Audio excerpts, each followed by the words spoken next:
जतने पापा रोतन गे बेटियो तने नीरावा ढोरी है वो तने नीरावा ढोरी है।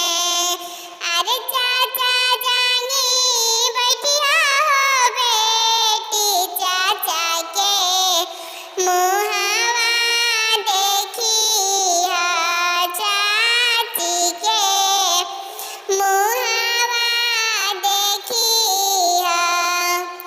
अरे जतने नीरवा ढोरिया गे बेटियो तने तू रोई हो वो तने बेटी रोई हो।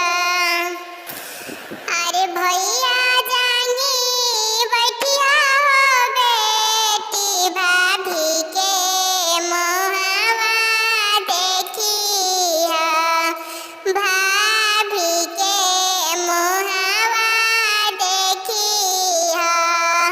अरे जतने भैया नीरवा हो ढोरी है वो तने बेटी हो रोई हो वो तने बेटी हो रोई हो। अरे डोलिया बैठवले हो पापा भेजा ले हो ससुरावा रे भेजले दूरा हो देसावा। अरे कैसे छोड़ी रहबो यामा सखी या हो सलेहिया रे भई या हो भौजइया। अरे होते जाऊ धरिया हो बेटी भेजा बोहो कहारावा